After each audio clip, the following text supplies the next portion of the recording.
বদলে যাচ্ছে বাংলাদেশ জেলের নাম। শিগগিরই চালু হচ্ছে কারেকশন সার্ভিস বাংলাদেশ নামে। চলছে সংশোধনমূলক শিল্প পার্ক এবং বাংলাদেশ কারা ও সংশোধন পরিষেবা আইন 2025 প্রণয়নের কাজও। সমাজবিজ্ঞানীরা মনে করেন শুধু নাম নয়, বদলাতে হবে কারা কর্তৃপক্ষের আচরণও।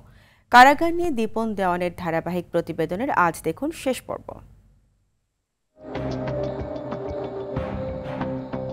বাংলাদেশ জেল অপরাধে জড়িয়ে যাওয়া নাগরিকদের সংশোধনের একটি প্রতিষ্ঠান। দেশে বর্তমানে 13টি কেন্দ্রীয় এবং 55টি জেলা কারাগার রয়েছে।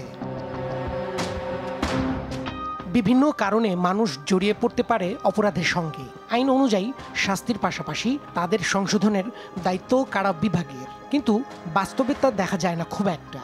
কারাভোগের পরও অনেকে জড়িয়ে পড়েন পুরনো অপরাধে। তাই কারাবন্দীদের নিয়ে নতুন কিছু উদ্যোগের কথা জানালেন কারা মহাপরিদর্শক। সরকারের কাছে প্রস্তাব রেখেছি যে বাংলাদেশ জেলটাকে যাতে নাম পরিবর্তন করে কারেকশন সার্ভিস বাংলাদেশ করে, তাহলে আমাদের ফোকাসটা চলে যাবে তখন আসলে পানিশমেন্টের পরিবর্তে সংশোধনের দিকে, যাতে মানুষ জেলে গেলে তারা সংশোধিত হয় এবং পরবর্তীতে একটা রিফাইন্ড ম্যান হিসাবে সে সমাজে যখন আসবে, তখন ফেরত আসবে, তখন একটা সংশোধিত মানুষ। এরা যতদিন জেলে থাকবেন তারা একটা ইনকাম ফ্লো জেলে বসেই করতে পারেন। সো এই ক্ষেত্রে আমরা কারেকশনাল ইন্ডাস্ট্রিয়াল পার্ক নামের একটা থিম নিয়ে কাজ করছি। সরকার নীতিগতভাবে এটা কাজটা করার জন্য আগ্রহ প্রকাশ করেছেন, আমরা প্রস্তাবনা দিয়েছি।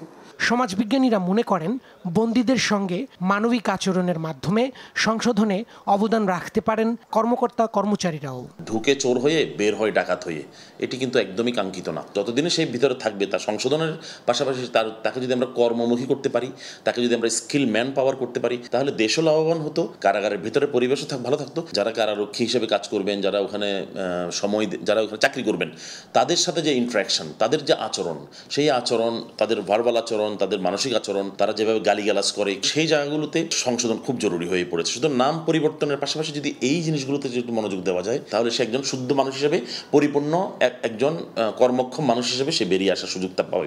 বন্দীদের সত্যিকারের আলোর পথ দেখানোর জন্য কারাগার আলোর দিশারি হয়ে উঠুক, এমন প্রত্যাশা সংশ্লিষ্টদের।